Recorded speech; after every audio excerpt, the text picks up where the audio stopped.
Recording is started. Good evening. I'm Dr. Namrata Kothari, and I thank AICTA to give me an opportunity to speak on anesthetic management of aortic valve disease, aortic stenosis, and aortic regurgitation. And I welcome Dr. Shilpa and Dr. Kamlesh to preside over as a moderator. And may I share my screen now? Well, I'll just say so. Welcome everybody. I'm Prasanna Salvi. I'm the Secretary of AICTA Mumbai. Good morning, good afternoon, and good evening to whichever part of the world you are. So, on behalf of AICTA Mumbai, I welcome you to Educational Lecture Series 7. This lecture series was started as an initiative by AICTA Mumbai for the benefit of all the exam going students. It is for the benefit of us too, but mostly for all the benefits of all the exam going students who appear for the theory and practical examinations. And I think so this lecture will definitely help them in their approach to theory as well as practical, where there's a long case, 2 short cases, and where their approach to table vivas. So today's lecture is by Dr. Namrata Kothari. So she is going to speak on anesthesia for aortic stenosis and aortic regurgitation. So she did her MD anesthesiology in 1996 from Baroda Medical College, and she did a fellowship in ECMO from AIIMS in 2018. She is currently a full-time consultant cardiac anesthesiologist at Leelavati Hospital and Medical Research Center, Mumbai since 2017. And her areas of interest include adult and pediatric cardiac anesthesia and endovascular device placement in the cath lab. And to moderate this session, we have Dr. Shilpa Bhojraj. She's a founder member of AICTA and AICTA Mumbai. She's the ex-president of AICTA Mumbai, and she's one of the earliest practicing cardiac anesthesiologists in Mumbai. She's very active in academics, and she is a senior consultant cardiac anesthesiologist at Bridge Candy Hospital, Mumbai, and Jaslok Hospital, Mumbai. I welcome all of you. I now request Dr. Namrata to share a screen and go ahead with the lecture. Thank you. Thank you, Dr. Prasanna.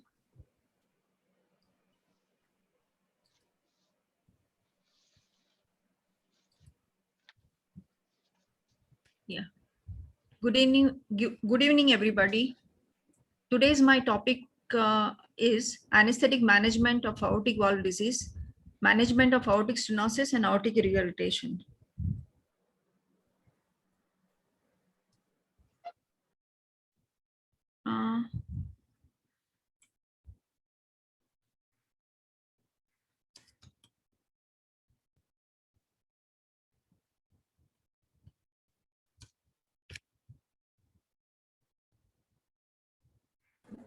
Please reshare the screen again.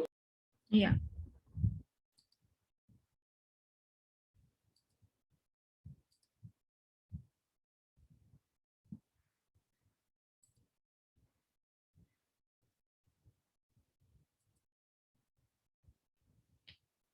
Yeah.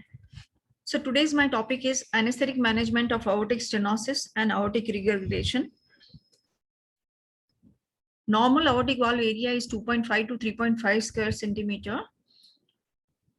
According to American Heart Association, American College of Cardiology, European Society of Cardiology guidelines, 3 parameters are measured: aortic valve area, transvalvular mean gradient, and aortic jet velocity to grade aortic stenosis as a mild, moderate, and severe. When aortic valve area is less than 1 square centimeter and transvalvular gradient is more than 40 millimeter of mercury, aortic jet velocity more than 4 meter per second is graded as a severe aortic stenosis. In case of moderate aortic stenosis, aortic valve area is between 1 to 1.5 square centimeter and transvalvular gradient is between 20 to 40 millimeter of mercury, and aortic jet velocity is between 3 to 4 meter per second. Aortic valve area more than 1.5 square centimeter, transvalvular gradient less than 20 millimeter of mercury, and aortic jet velocity between 2.6 to 2.9 meter per second is graded as a mild aortic stenosis. Coming to the etiology of aortic stenosis. Normal aortic valve is tricuspid. When congenitally aortic valve is bicuspid, it is called congenitally bicuspid, and aortic valve area is narrowed down. It is called congenital bicuspid aortic stenosis. This occurs in 2% of the population. The next common reason of aortic stenosis is rheumatic affection of the aortic valve. This leads to thickened, fibrosed, and fused causing narrowing of the aortic valve area and leading to the rheumatic aortic stenosis. It is also aortic stenosis is also associated with aortic regurgitation and other mitral valve pathology. The third most common cause is degenerative calcific aortic stenosis. With the aging, there is a wear and tear of the aortic valve along with the calcium deposit, and this leads to narrowed down aortic valve area, and this occurs in 5.5% population of age more than 85 years. It is more common in male than the female.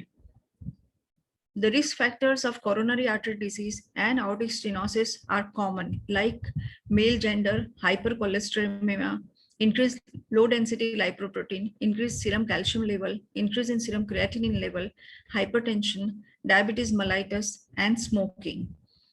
If aortic valve disease left untreated, the aortic valve disease progresses by 0.1 square centimeter per year and gradient increases by 10 millimeter of mercury per year.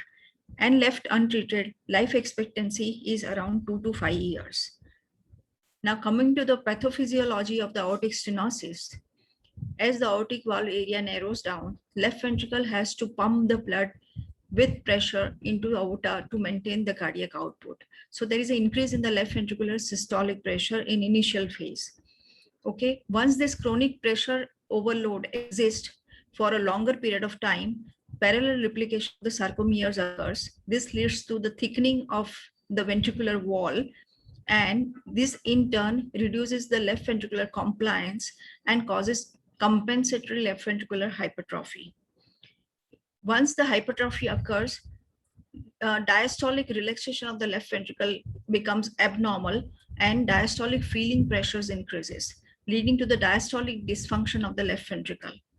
Simultaneously, due to increased muscle mass and increased LV work, oxygen demand increases and oxygen supply through the coronary perfusion is reduced. Oxygen supply decreases as the coronary perfusion pressure reduces due to increased intramural pressure in hypertrophied ventricle and secondary to the reduced diastolic aortic pressure. Coronary perfusion pressure is low, and that's how the oxygen supply is also low. So there is a tricky balance between the oxygen supply and demand. But at this compensatory phase, systolic function is normal and left ventricular cavity size is also normal. Once the decompensation sets in, if there is any increase in the preload or there is an absence of the sinus rhythm, back pressure changes happens, and this leads to the pulmonary congestion and patient experiences breathlessness. Simultaneously, any imbalance in oxygen supply and demand, subendocardial myocardial ischemia occurs. This manifests as chest pain and angina. Once subendocardial myocardial ischemia sets in, LV contractility is affected, and this causes reduced ejection fraction and gradual dilatation of the left ventricle. And if once this sets in, if patient exert, the exertional vasodilation causes further fall in the cardiac output, and patient experience syncope and arrhythmia may lead to a sudden death. So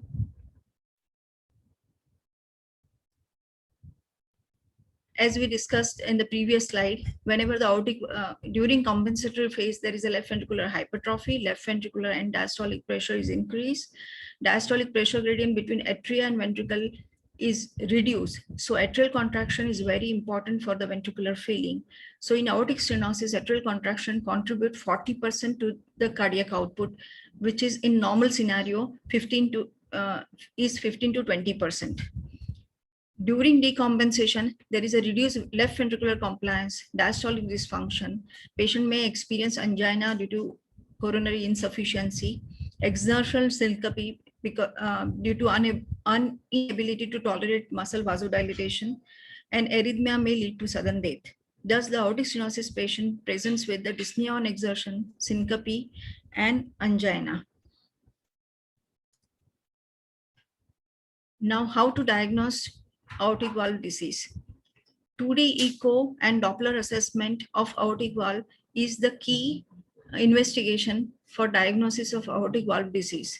On 2D echo, valve anatomy is known, degree of calcification can be known, left ventricular function is assessed, and associated valve morphology, associated aortic pathology, all informations are gathered on 2D echo investigation.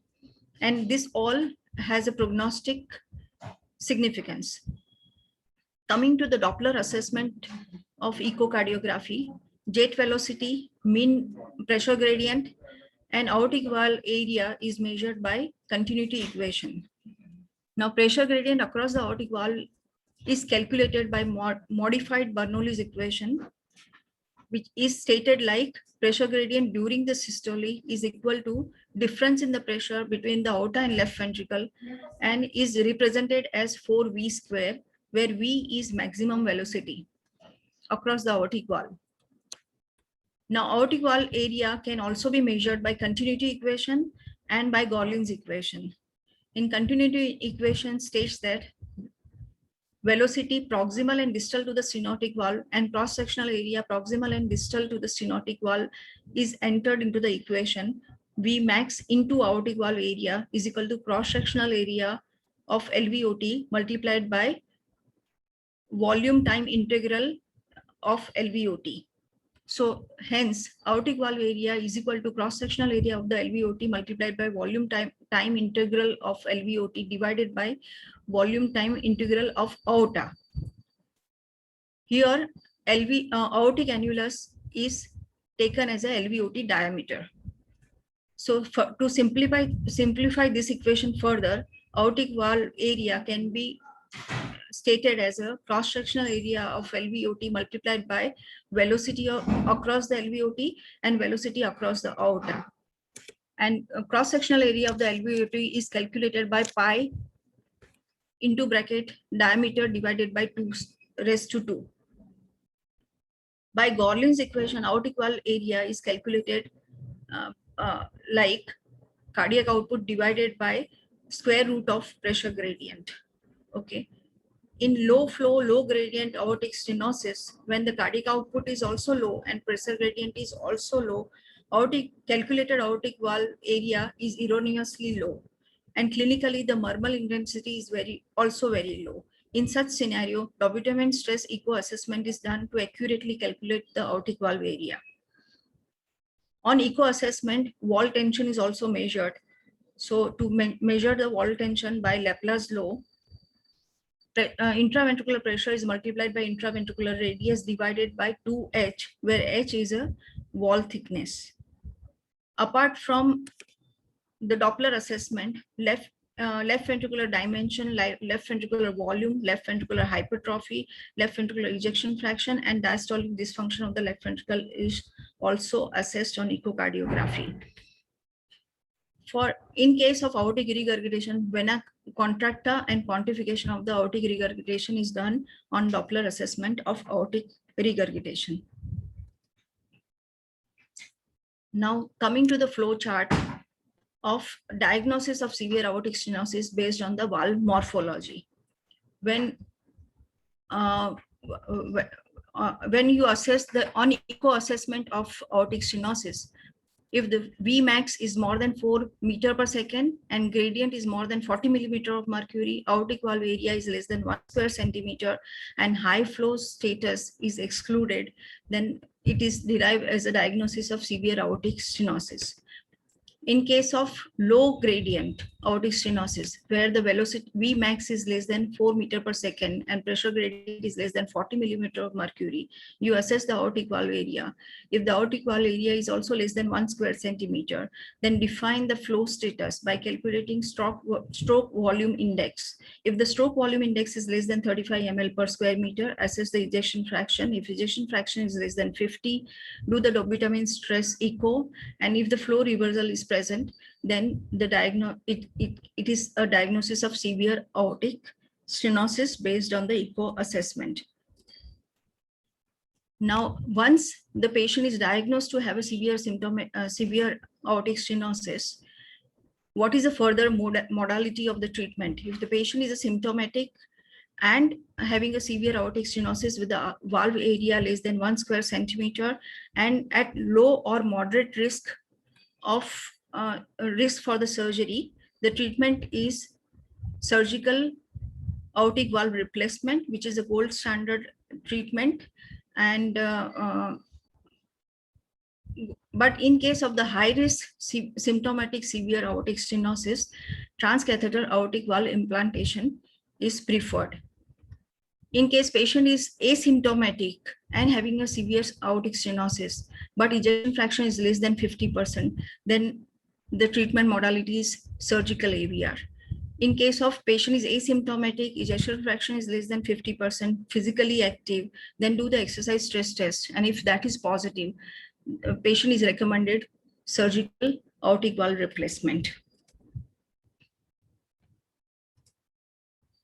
Now coming to the preoperative, once the patient is diagnosed to have a severe aortic stenosis, on preoperative checkup, apart from the signs symptoms of severe aortic stenosis and confirmation on echo, look for the coexisting aortic regurgitation or mitral regurgitation, look for the associated disease like ischemic heart disease, diabetes, COPD, peripheral vascular disease, chronic renal failure, chronic atrial fibrillation, and past history of the pacemaker implantation. Also look for the past history of the angioplasty, coronary artery surgery, mitral valve or aortic valve surgery. On preoperative, as a continued preoperative evaluation, if patient is on the beta blocker, continued beta blocker, that is a class 1 recommendation to maintain the heart rate between 50 to 70 per minute, and continue statin, which is also a class 1 recommendation. If the patient is on antiplatelet therapy, stop aspirin for 3 days and clopidogrel for 7 days. Improve the hydration of the patient and start with N-acetylcysteine mucomix to avoid renal impairment. AC inhibitors are discontinued on the day before prior to the surgery. Antiarrhythmics are continued on the day of the surgery. 50% of the patient may have an anemia and blood has to be reserved for the surgery. Routine investigations like CBC, electrolytes, LFT, RFT, PT, INR, PTT are done, along with angiography, because half of the patient of aortic stenosis may have a coronary artery disease also. Apart from the echo, XHS and ECG is also done. Coming to the anesthetic management of the aortic stenosis, the goal of the anesthetic management is to maintain sinus rhythm and heart rate between 60 to 80 per minute. Maintain the preload and diastolic feeling. Maintain or increase afterload. Avoid tachycardia, avoid junctional rhythm and hypotension. Avoid myocardial depression. Avoid increase in the myocardial oxygen demand situation like tachycardia and hypertension. And any arrhythmias in the form of AF with the rapid ventricular rate or supraventricular tachycardia, immediate cardioversion should be done. These patients are very sensitive to volume overload, and thus the fluid has to be given cautiously. Coming to the monitoring, standard cardiac monitoring like ECG, 5-lead ECG, pulse oximeter, end-tidal carbon dioxide, NIBP, temperature, and urine output. Apart from that, cardiac monitoring like invasive arterial blood pressure, central venous pressure monitoring, but central venous pressure is poor estimate of left ventricular filling and compliance in the presence of the increased left ventricular and diastolic pressure. Hence, the pulmonary artery catheter is a more appropriate value, more appropriately state the volume status. So pulmonary artery catheter gives a reading of pulmonary artery pressure, pulmonary capillary wedge pressures. It measures cardiac output, mixed venous oxygen saturation, and if needed, transvenous pacing also can be done through the side port of the pulmonary artery catheter. What is the risk involved in placing a pulmonary artery catheter is that during the insertion, patient may develop arrhythmias, especially supraventricular tachycardia, and supraventricular tachycardia may compromise diastolic feeling in poorly compliant LV, leading to the hypotension and MI. The other monitoring is a BIS and NRIS. Transesophageal echocardiography is very, very important cardiac monitoring tool to evaluate and assess aortic valve pre-pump and off-pump to know the regional valve motion abnormality in the inferior valve territory, paravalvular leak, and volume status while coming off CPB. External defibrillator pad should be attached before the induction of the anesthesia, and internal defibrillator pad should be kept ready intraoperatively. Now coming to the transesophageal echocardiography, 4 different views are, aortic valve is assessed in the 4 different views. Upper esophageal short axis aortic view, in which the aortic valve area is calculated by planimetry. Deep transgastric view for the Doppler assessment of the velocity, pressure gradient, and velocity time integral. In mid-esophageal long axis view, aortic valve annulus size, alveolar cross-sectional area, sinotubular junction diameter, etc. can be measured. In mid-transgastric short axis view, left ventricular wall thickness and hypertrophy can be measured. Now, this is a diagrammatic representation of the first diagram is showing short axis view, upper esophageal short axis or upper esophageal aortic short axis view in which by planimetry aortic valve area is calculated. The second figure is showing deep transgastric view where the Doppler beam, ultrasound beam is placed parallel to the flow, and by which we can measure the peak and mean pressure gradient, Vmax, and velocity time integral across the aortic valve and across the LVOT. This is the aortic mid-esophageal aortic long axis, mid-esophageal long axis view, in which we can size the aortic annulus size, ST junction size, ST junction diameter, LVOT diameter, and aortic regurgitation can be seen very well in this view. This is a transgastric view where the you can measure the left ventricular wall thickness, and thereby you can know how much hypertrophy is present. Yeah, coming to the anesthesia management. Pre-medication is very important. Before the patient is shifted from the ward to the operation theater, narcotics with the midazolam can be given as a pre-medication. I personally use Fortrin and Finargan intramuscular before transferring the patient to the operation theater to avoid undue pre-operative excitement, tachycardia, and hypertension. Along with the oxygen supplementation is necessary. It is very important that perfusionist should be available in the operation theater before you take the patient on table, and cardiopulmonary circuit should be primed and ready to use before the induction of the anesthesia.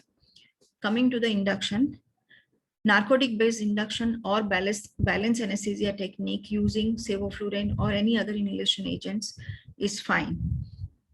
During operation, any hypertensive episodes can be managed with the inhalation agent, high concentration of the inhalation agents. Hypotension secondary to the induction of the anesthesia or due to hypovolemia or due to arrhythmia should be promptly treated with the phenylephrine and ephedrine to restore coronary perfusion pressure, followed by volume restoration or cardioversion as necessary. Now here the ventricle is hypertrophied. So it is very important to preserve the myocardial function, and it is very important to prevent myocardial ischemia during cardiopulmonary bypass. and hence following measures are taken. We use cold cardioplegia. Cardioplegia is directly delivered into individual left and right coronary artery after aortotomy. Retrograde as well as antegrade cardioplegia is used for better preservation of the myocardium. Ice slush is used for surface cooling of the myocardium. And use of the LV vent is very, very important to avoid over distension of the LV followed and to prevent myocardial ischemia. Adequate rewarming while coming off the CPP is equally important. Now, this patient may require epicardial lead, single chamber, double chamber ventricular lead, or atrioventricular pacing to do override pacing in case of the heart block or bradycardia while coming off cardiopulmonary bypass. Now, this ends with the management of the aortic stenosis. Coming to the aortic regurgitation. Whenever aortic valve is incompetent, when LV pushes the blood into the aorta, some part of the blood flows back into the left ventricle, and this condition is known as aortic regurgitation. It may be an acute aortic regurgitation or chronic aortic regurgitation. Acute aortic regurgitation is seen in infective endocarditis, trauma, and aortic dissection. Chronic aortic regurgitation is seen as in congenitally bicuspid aortic valve. It may be a rheumatic etiology. Infective endocarditis may be seen in connective tissue disorders like Marfan syndrome and cystic medial necrosis. And chronic AR is associated with the aortic dissection due to trauma, essential hypertension, and chronic degenerative process leads to dilatation of the aortic root and may cause functional incompetence leading to aortic regurgitation. Usually, aortic regurgitation patients are asymptomatic for a long, but they may develop, if they develop the symptom, they develop the symptoms of congestive heart failure and at times angina. Coming to the pathophysiology, in case of chronic AR, as you know, some volume of the blood regurgitates back into the left ventricle during diastole, producing volume overload and effective forward volume overload, and thus the effective forward flow is reduced. So basically, this is a condition where there is a left ventricle is volume overloaded. Usually, a left ventricle is very compliant and it accommodates for the increased volume by dilating, and it can accommodate 3 to 4 times the normal left LV size volume without much rise in left ventricular and diastolic pressure. Okay, this phenomena is called as a high diastolic compliance of the left ventricle. This is a pressure volume loop, and this is the normal pressure volume loop. In case of chronic aortic regurgitation, the volume is increased by 3 to 4 times, but the pressure, there is no much rise into the pressure, left ventricular and diastolic pressure. Now, when the regurgitant volume is decided by heart rate and systemic vascular resistance. In case of the tachycardia, regurgitant volume is very low. In case of bradycardia, regurgitant volume is more. When systemic vascular resistance is high, regurgitant volume is high. And when systemic vascular resistance is low, regurgitant volume is low. When regurgitant volume is 40% of the stroke volume, mild symptoms occur. When regurgitant volume exceeds 60% of the stroke volume, severe symptoms of the congestive heart failure and coronary insufficiency are seen. Coming to the pathophysiology of acute aortic regurgitation. In acute aortic regurgitations, there is sudden regurg of large volume into a normal LV, and there is no time for the compensation. So there is sudden increase in the left ventricular and diastolic pressure. This reflects as a back pressure changes in the pulmonary circulation. Patient may develop pulmonary edema, and simultaneously low cardiac output may lead to hypotension. Because of the increase in left ventricular and diastolic pressure, LV dimension expands, and this leads to functional MR also. So with the decrease in the stroke volume and decrease in the cardiac output, there may be a sympathetic reflex sympathetic response causing tachycardia and high systemic vascular resistance. At times with sudden AR, there is a dissection of the coronary ostia, which may lead to death. This acute AR situation in clinical scenario is seen post balloon aortic valvotomy or during the transcatheter aortic valve implantation when the device is placed across the aortic valve for assessment before implantation, before deployment. Treatment of acute aortic regurgitation is inotropic and vasopressor support and maintaining, bringing up the BP and emergency surgical AVR. IABP is contraindicated in patients with aortic regurgitation because it works by the counter mechanism. The TE is the most sensitive and specific tool for the detection of the infective endocarditis and aortic dissection, which may coexist. Coming to the anesthetic management of aortic regurgitation, the goal of the anesthetic management is maintaining the sinus rhythm, keeping the heart rate beat on the higher side between 70 to 90 per minute, optimizing the preload, and maintaining the normal systemic vascular resistance. Tachycardia decreases the cardiac output and increases the risk of MI. Bradycardia and increase in systemic vascular resistance both increases the regurgitant volume and increase in left ventricular and diastolic pressure, and this causes decrease in the coronary perfusion pressures and manifests as a myocardial ischemia leading to congestive heart failure. Monitoring same as aortic stenosis. ABP and pulmonary artery catheter is important monitoring tool, and transesophageal echocardiography is very, very important monitoring tool during aortic regurgitation because of its sensitivity and specificity for infective endocarditis and detecting aortic dissection and measuring the ventricular size and optimizing cardiac output. Now, if the transvenous pacing is required, then it can also be placed under the TE guidance to maintain the heart rate more than 70 per minute. Coming to the choice of the anesthesia technique, it remains the same as aortic stenosis, narcotic or balanced anesthesia technique. Inhalation agent may be ideal because of the associated vasodilatation.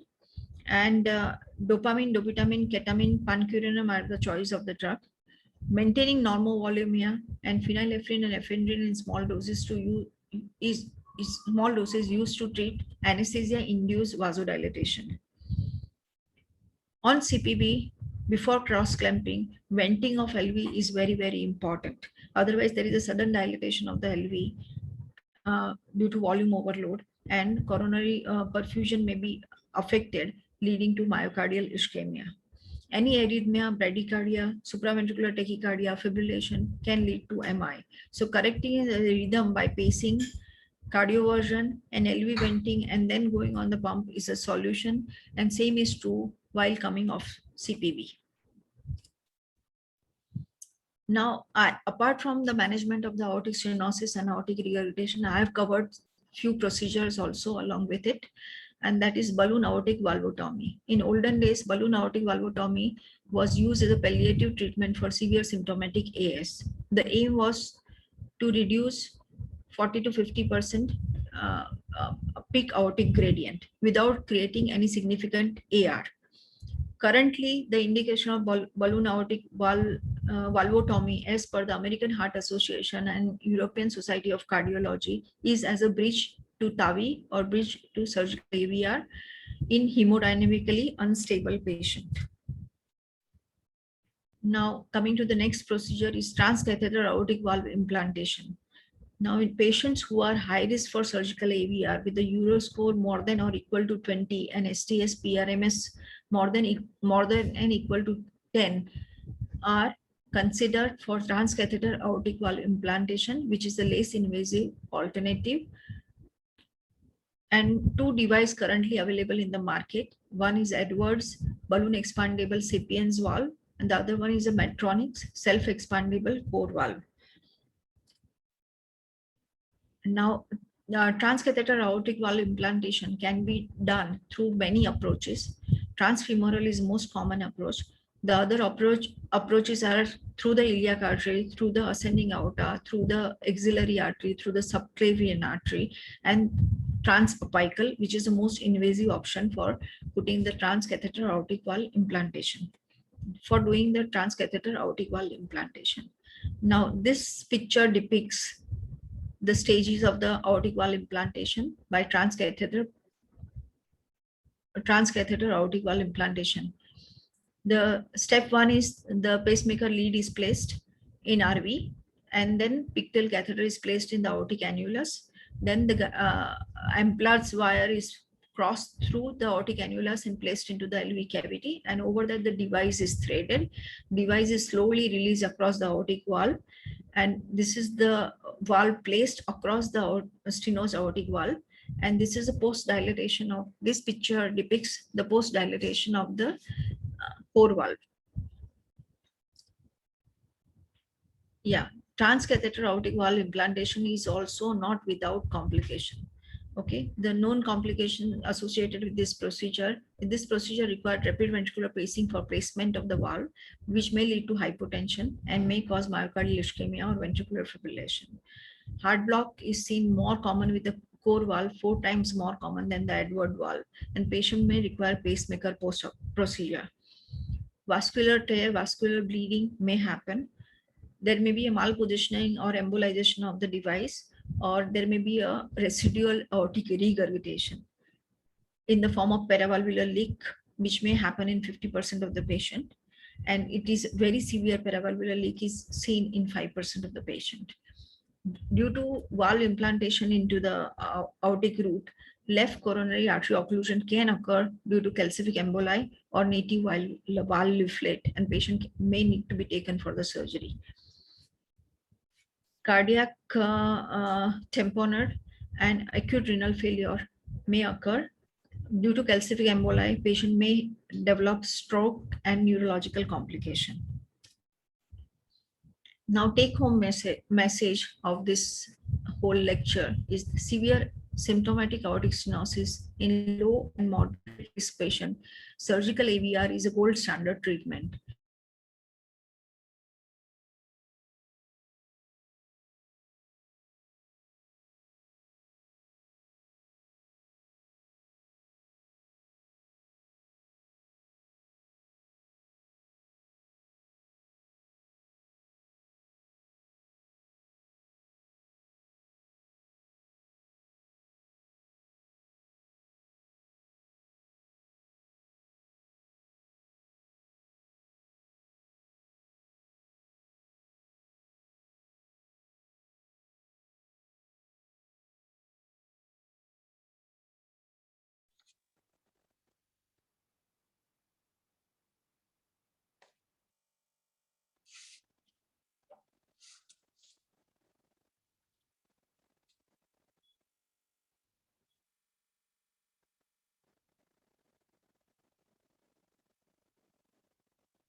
Hello. Hello, Yeah. I can't see. Did we get disconnected? Did we get disconnected? I can't hear her. Yeah, I think so. Did she get disconnected? Yeah, I think so. Can she, if Dr. Namrata is back, she can, she's not in the list, I think so. So she can again, yeah, the take-home message is remaining. she can start with the last slide. Right. Shania, can you just call her up and ask her what's where Namrata, she's not there. She's not in the panelist link. So I think so. She's got disconnected only. She has to reach. Yeah, there is a Join back. issue at her end. Just a second. Yeah.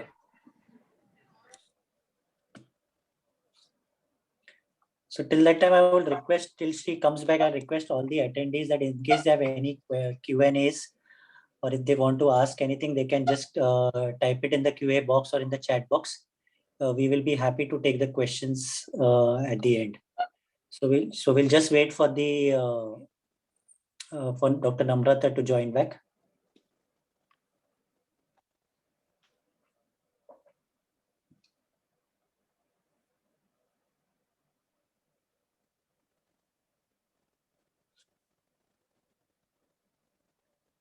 Kamlesh, Yeah, Prasanna. just call her up and ask her what she is there any problem on her side also, so that we can She's connecting. what exactly is. Yeah, okay. She's connecting. She's got disconnected, so I just wanted to know what's the issue at her side. I think so she's got disconnected. So if Okay, we I can will get give her a call. back. Yeah. Hello? Hello. Yeah. You come back. Namrata, last slide. Yeah. Last slide. Yeah, you can share your last idea. Sorry for the this. Yeah. So coming to the take home message, in severe symptomatic aortic stenosis in low and moderate risk patients, surgical AVR treatment, cardiac surgeon perfusionist should be present in the operation theater before induction of the anesthesia. Cardiopulmonary circuit should be prime and ready to use. Narcotic based or balanced anesthesia technique is the best choice. External or internal defibrillator pad should be ready to use. Maintaining normal sinus rhythm, avoiding hypotension and tachycardia is the key to the management, key to the anesthetic management. Myocardial on CPB is very important. Placing LV vent and decompressing LV is very important. Delivery of cardioplegia directly into coronary ostia instead of giving cardioplegia into aortic route should be preferred. Antegrade as well as retrograde cardioplegia and cold cardioplegia should be given for better preservation of the myocardium. Iceless for surface cooling should be used. During procedure, any arrhythmias, ventricular tachycardia or supraventricular tachycardia, fibrillation or supraventricular tachycardia, immediate cardioversion should be done and should be done. This patient may require pacing, maybe a single chamber, dual chamber, or atrioventricular pacing. So epicardial lead should be placed and override pacing is done to counteract bradycardia or heart block. 2D echo and assessment preoperatively is very, very important for the diagnosis of aortic valve disease. Transesophageal echocardiography intraoperatively is a key monitoring tool. In case of the acute AR, initially ionotropic and vasopressic support is very important till the patient is taken for the surgical AVR. IVP is contraindicated and transesophageal echocardiography is sensitive and specific tool for the detection of the infective endocarditis or aortic dissection. Balloon aortic valvotomy is palliative treatment in severe aortic stenosis with the cardiogenic shock. Balloon aortic valvotomy is recommended before TAVI to judge the therapeutic response. Transcatheter aortic valve implantation, though costly, is good alternative to this surgical AVR. Thank you. Thank you for the patients listening. Yeah, thank you, Dr. Namrata. I think so. Thank you for the wonderful lecture. I think so. All one of us have benefited for him, and I'm sure the students must be very clear in their concepts regarding the anesthetic management, both in aortic stenosis as well as aortic regurgitation, and I think it will be definitely helpful for them for the examinations. So before I ask Dr. Shilpa Bhojraj to give her expert views and comments, I will just request all of you to, if you have any questions, you can just type in the QA box or the chat box, and we would be happy to take it at the end of the lecture. So I now request Dr. Shilpa Madam to just give her expert views and comments. Yeah. Shilpa Madam. Yeah.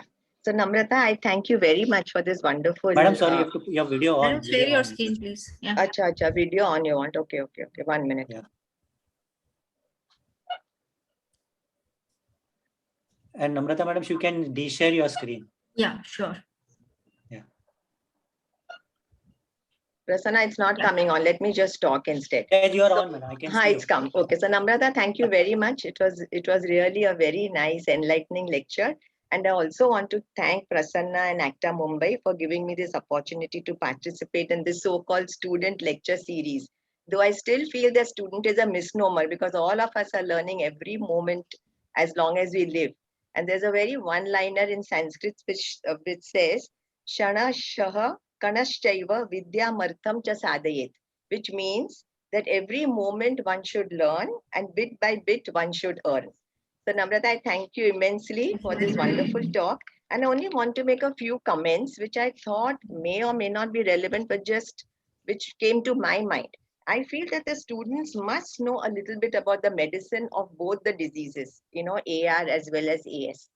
Maybe it was not in the topic because you were only discussing anesthetic management, but in short, they should be acquainted with the signs of both AR and AS. For example, they should know all the peripheral signs of aortic regurg. They should know where the murmur to look for.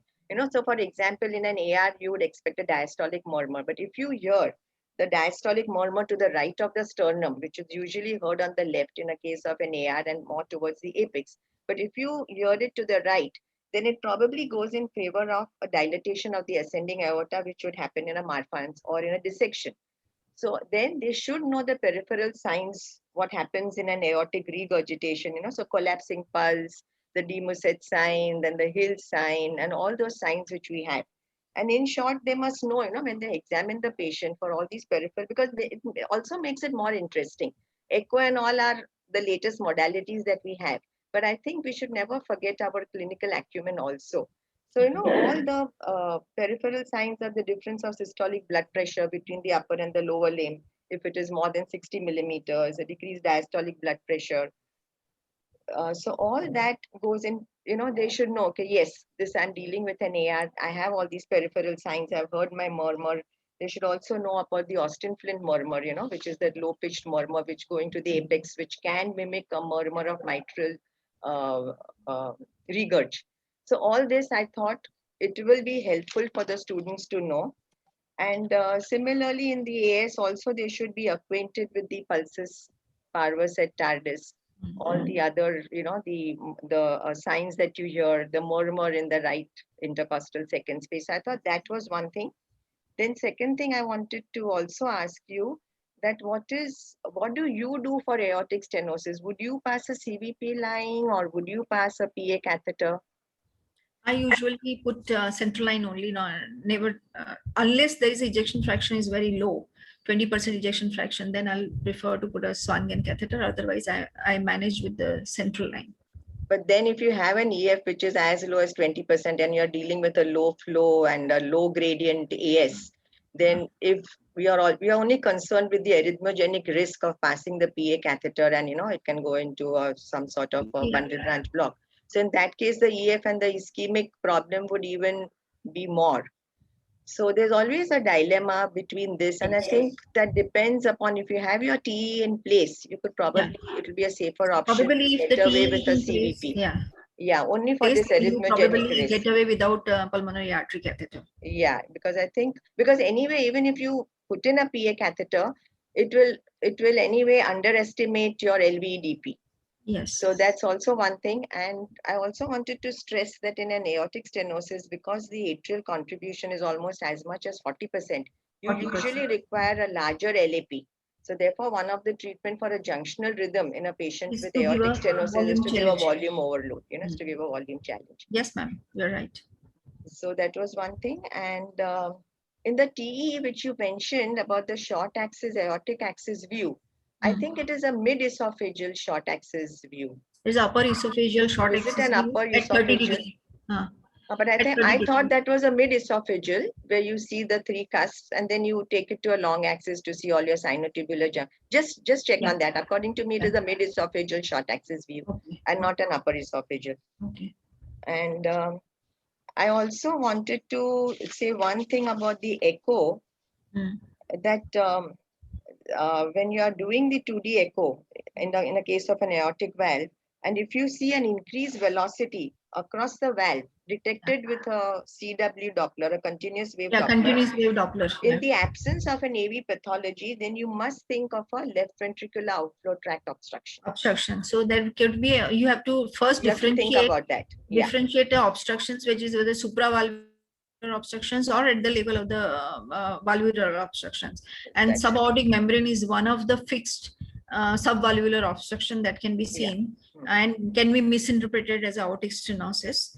And secondly, in case of the hypertrophic cardiomyopathy, there can be a functional high velocity giving you a misinterpretation as aortic stenosis. That's right. So that this also all I would- pathology has to be first to rule out Yes. that there is a no subaortic membrane, there is a no supravalvular stenosis, there is no hypertrophic cardiomyopathy, and then the final diagnosis of the aortic stenosis should be derived.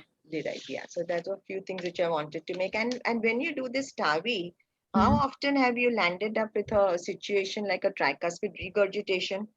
Because that also is known, a tricuspid regurgitation at the time of aortic valve surgery, and that is associated with decreased postoperative survival. So have you encountered anything No, like I haven't so far touched wood. I've done almost 16 TAVI, and out of the 16 TAVI, I haven't come across this kind of situation. Yeah, I have done a TAVI in case where there is associated mitral valve disease also. So they've treated only aortic valve, and the mitral valve was left to be treated at the second stage. So there both the valves have the disease, but you have treated the aortic. Then after later on at the second stage, they have decided to deal with the mitral valve. Yeah, that's also a very interesting thing which you mentioned, mitral valve. You know, in a case where you have multivalvular, if you have an MS and an AS, and if you subject, and if you have not, if you have sort of not understood the AS, or if you have got like, if you're not, I mean, if you are not anticipated, because there is an AS, and if you missed it, and if you do a balloon mitral valvotomy, then in that small hypertrophied AS, you could push that patient into pulmonary edema. You know, so these will happen in a case of a multivalvular disease. Yes. So you have to be very careful in what you are dealing. So AR and MR are virtually the worst combinations that you can have. AS-MS is only not seen in the developed countries. You only see it in our world. And when you have an AR and MS together, you have opposite loading conditions. So both your end systolic volume as well as your end diastolic volume will be lower than what it would be with only a isolated AR. Yes, ma'am. So extremely good lecture. Yeah, thank you. Nice.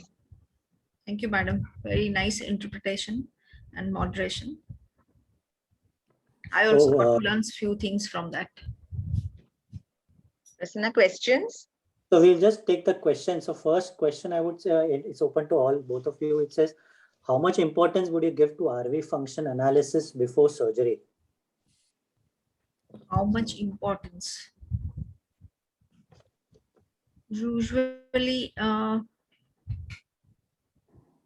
no, I will pass on this question to Shilpa madam, because I don't think that. I think that would only be if you're dealing with a multivalvular disease problem. Like, as I said, if you're dealing with an AR and MR where you're expecting a whole lot of pulmonary hypertension and you're finding your TAPSEs which are, you know, below 18 and below 21, then you would worry. But otherwise, I don't think we really look at RV analysis when we are dealing with a pure aortic valve replacement. What we really look at is the posterior wall thickness, because I have had a problem once where I think our myocardial preservation was not too great, and we probably were a little overconfident, and we lost that patient on the table because of subendocardial ischemia, and we just could not get her off pump. We tried, you know, for some hours on end, but no. I think our myocardial preservation, so that's the lesson I learned, what you also mentioned in your slide, that giving a retrograde cardioplegia or giving an antegrade, you know, repeatedly is probably would have saved the situation. But I don't think RV analysis is looked at. Yeah, I also agree that when the two valvular pathology coexist, then only the RV function analysis may be an important thing. So there was a statement saying a volume overload causing left ventricular failure. So he wants to know, is it a diastolic heart failure or a systolic heart failure? It's a diastolic heart dysfunction. Okay. And in one of the questions was that in which of these would you give a more perioperative risk, aortic stenosis or aortic regurgitation? If it's which a of low them would flow carry load, aortic regurg or aortic stenosis. So I think if it's a low flow, low gradient AS, then the risk involved would be more. Similarly, if it's an acute AR, then again the risk would be more vis-a-vis a chronic AR situation. And depending upon the ejection fraction, but what happens in an AR is that your ejection fraction may not give you the actual state of the myocardial contractility, because before it becomes symptomatic, the myocardial contractility may have already started to diminish, Yes. which usually would not happen in an AS. So yes, you always find that the EFs are supranormal unless and until the myocardial dysfunction has set in and the myocardium is then just not being able to pump. In those cases, of course, you would give them a much higher risk. So I would say, to sum it up, that a low flow, low gradient AS is probably the first on the list where you would say that the risk of the surgery is high, Mhm. and an acute AR. And after that, an AS, which With is low which has a supranormal EF. The indication, it is the class 1 recommendation that surgery is the option, and they usually do very well after surgery. And in an AR, if the volume loading, if the left ventricular dilatation is not gross, then they are not at risk. Yeah, I have come across one situation. I've come across one situation when there is aortic stenosis and low ejection fraction is there, and this patient was taken up for balloon aortic valvotomy, and his pressure was very borderline, maybe in the 90s and 100, and I step up inotrop one after the other, adding from noradrenaline, dopamine, and then adrenaline and vasopressin, and still I was not able to increase the blood pressure even by 10 millimeter of mercury. 90 never became even 100 with so much inotropes being used. So my interpretation is there, then aortic stenosis associated with the low EF, then the inotropes may not be working unless you release the aortic stenosis, or you operate upon aortic stenosis, or you balloon dilate the aortic valve. Till then, the inotropes will not have their action on the hemodynamics. Yeah, and that's where the dobutamine stress echo is so valid. Yeah. Okay, so I think so. Just before we conclude, just a comment from my side would be that I think so in pediatric age group, where in case of where we need to change the aortic valve, because it's not possible in kids either a tissue valve or or a mechanical valve. So what we do is that we can, this is mostly for students, is that we do something which is known as a Ross procedure, where we put the pulmonary valve in the aortic valve position, and then we put an RV to PA conduit, from there. So at least that gives them, because it's not possible to change the valve, put a mechanical valve in kids, or in kids in which we are unable to do put a tissue valve. So in these kids, we do something which is known as a Ross procedure. So just they can look up into the books and read about it, all the students. But this is just a comment where, as it was in regards to aortic valve, in my experience also, I have come across one 13-year-old female for the aortic valve replacement, in which case we place the smallest aortic valve mechanical which is available with annuloplasty. Yeah. So we have to do the aortic annuloplasty to accommodate that valve into the.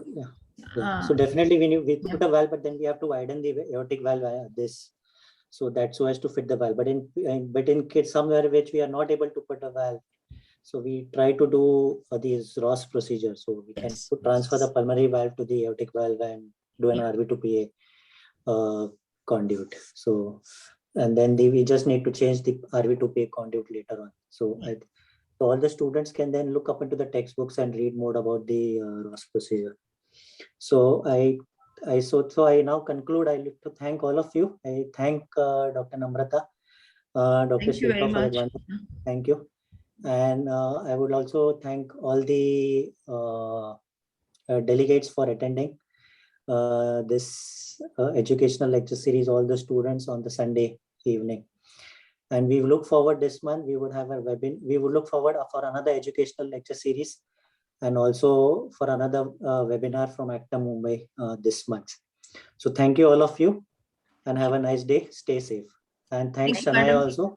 Thank you, and thanks Shania also for that for the audio-visual support. So thank you all. Yeah. Thank you very much. We can all leave. Yeah. Thank you. Bye-bye. Thank you.